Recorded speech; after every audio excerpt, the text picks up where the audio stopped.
Assalamualaikum warahmatullahi wabarakatuh. Selamat bersuara Anda semua. Bagaimana kabarnya?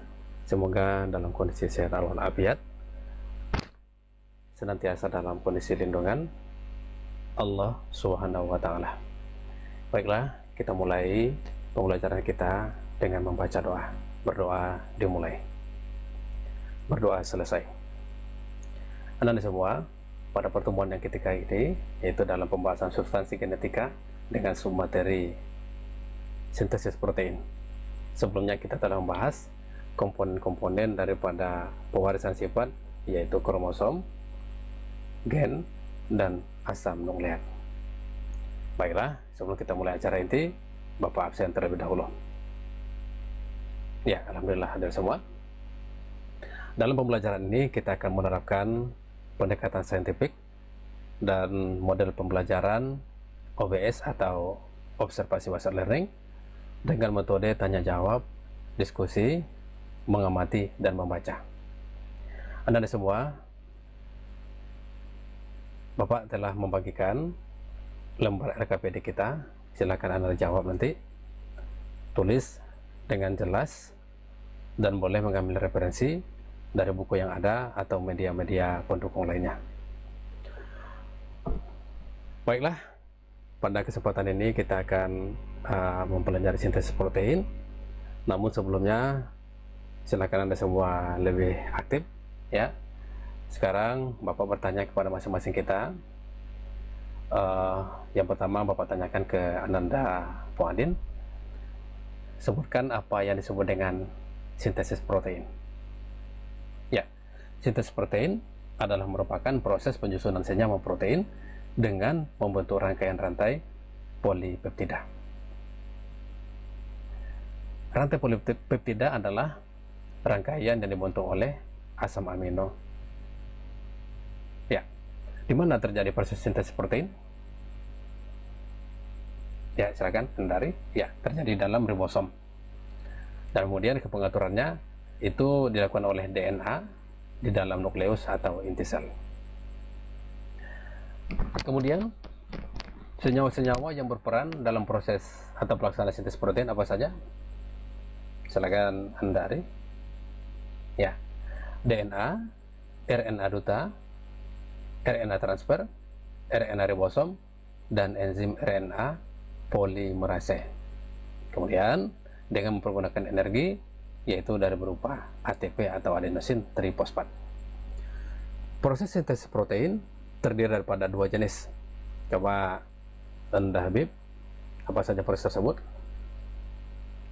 Yang pertama adalah, ya benar, transkripsi, yaitu proses yang terjadi itu pencetakan mRNA oleh DNA yang disebut dengan DNA sense, yang nanti peran daripada mRNA adalah menerjemahkan daripada informasi yang dibawa oleh DNA atau DNA sense.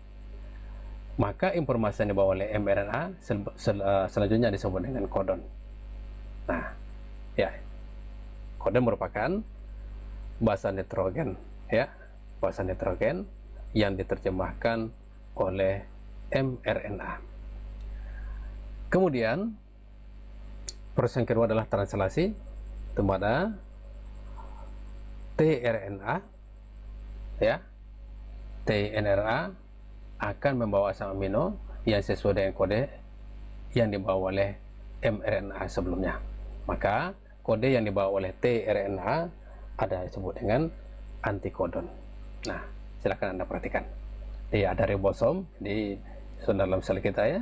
Kemudian ada basa nitrogen. Ya, kita perhatikan bagaimana prosesnya. Ya, lihat amati. Yang pertama adalah ribosom dalam sitoplasma menempel pada mRNA untai dan mulai membaca urutan. Maka dalam proses ini akan dimulai dengan pembacaan urutan dalam basa nitrogen tersebut. Lihat di tabel yang ada Anda. Silakan kode triplet yang memulai pembacaan disebut dengan kode apa? Ya, disebut dengan kodon awal atau kodon start, yaitu dari jenis adenin, urasil, dan guanin. Ya, ingat pelajaran kita sebelumnya bahwa antara basa purin dan pirimidin itu berpasangan, di mana adenin dengan timin akan diterjemahkan menjadi adenin dengan urasil oleh mRNA. Kemudian sitosin dengan guanin. Ya. Ini mulai membangun rantai asam amino. Ya, hasil nanti yang terbentuk adalah rantai asam amino. Kemudian,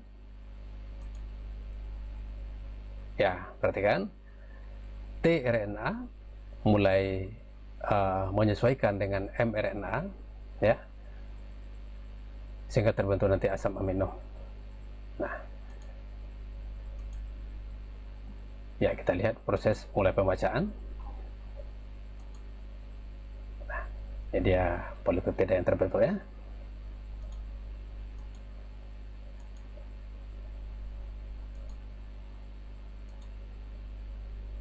Ya, demikian selanjutnya sampai terbentuk daripada asam amino, pembentuk daripada polipeptida atau protein itu sendiri. Dia Anda masih ingat apa sepertinya atau apa fungsi daripada sintesis protein tadi? Fungsinya adalah sebagai enzim, ya, daripada jenis apoenzim yang berfungsi dalam mengatur metabolisme sel dan juga reproduksi. Sangat berfungsi, bukan? Tanpa metabolisme, maka kehidupan kita tidak akan berjalan dengan seimbang. Kemudian, kode genetik yang dibentuk tadi, ya, berupa susunan daripada basa nitrogen, di mana kode asam-asam amino berjumlah berapa buah tadi? Ya, berjumlah 20. Nah, ya, ingat dan perhatikan susunan basa nitrogen tadi, penyusun asam amino dari jenis alanin berapa jenis? Ya, benar. Itu dari susunan basa GCG, GCA, GCC, dan GCU. Ya, kalau tadi ada kodon start, yaitu dari jenis kodon AUG, dan untuk menutupnya ada kode UAG, UGA, dan UAA sebagai kodon stop. Dan ini bermakna bahwa berakhirlah suatu protein atau sistem atau sintesis protein tersebut. Baik Anda, silakan dikumpulkan, dan tabel-tabel ini silakan dihafal dan diamati untuk mempermudah kita untuk pelajari pelajaran kita seterusnya.